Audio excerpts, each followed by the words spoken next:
Well, good morning everyone. It's Friday. We're still in lockdown, but we're not going to talk about that because it is a beautiful day. As you can see, the sun is streaming in to my office.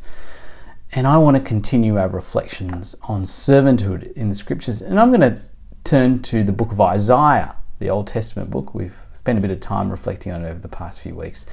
But as we go through the journey of the Bible, it's a great place to stop.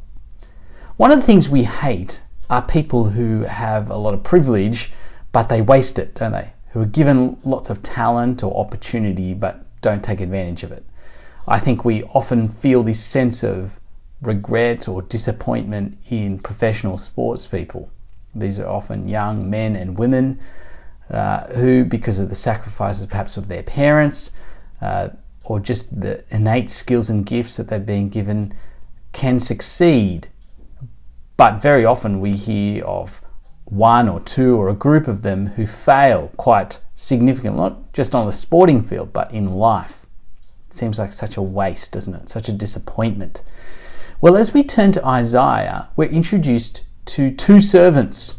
The first servant is Israel, this nation who's been gifted the great privilege of being God's servant.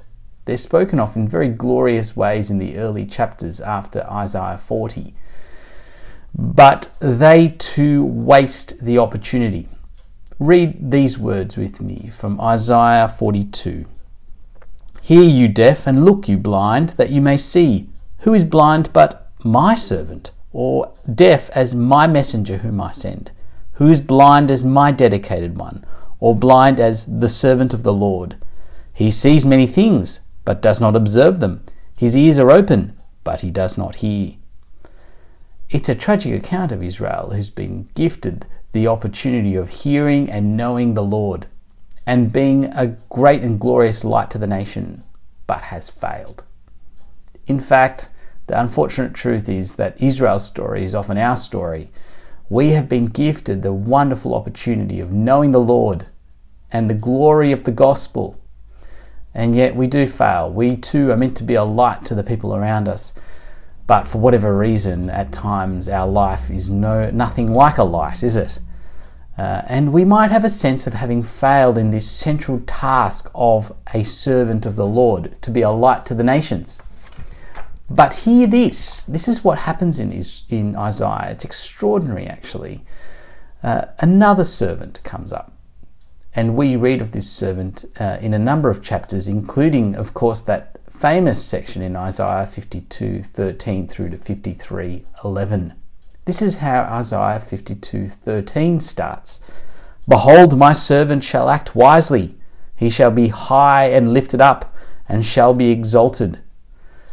This is a different servant. This is one who does the right thing, who will be lifted up, who will be exalted, a glorious servant.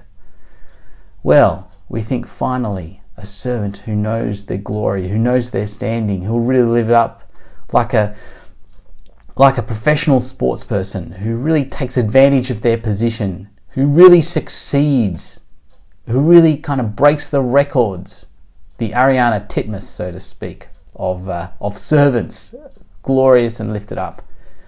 But what's extraordinary is that the following verses in Isaiah 53 show us that this is not how this great servant will act. This is what he goes on to say. But he was pierced, that is for our transgressions. That is, the servant was pierced for our transgressions. He was crushed for our iniquities. Upon him was the chastisement that brought us peace, and with his stripes we are healed. This is an extraordinary turnaround. This great and glorious servant will suffer. And of course, when we get to the New Testament, we realize actually that for this glorious servant to be lifted up is to be lifted up not in honor, but in shame on the cross. And it's that great moment that will be the greatest moment of servanthood. You know, it reminds me a bit of an eclipse, a solar eclipse. The sun, of course, is glorious. You can't look at it. But the most startling moment of the sun is not when it shines in all its glory, but when its glory is hidden by the moon. that's the moment that you remember the most. A full eclipse, solar eclipse, is an extraordinary thing to view. And so it is with the cross. When Jesus willingly lets his glory be hidden behind the shame of the cross, that is the most startling moment of service. And see, actually, that suddenly changes our task as servants. Our job, you see, is not to live lives which are extraordinary, which testify in extraordinary ways, but first and foremost, primarily actually, to point to the Lord Jesus, whose life is extraordinary, to point to that moment when his glory was hidden behind the cross for our sake.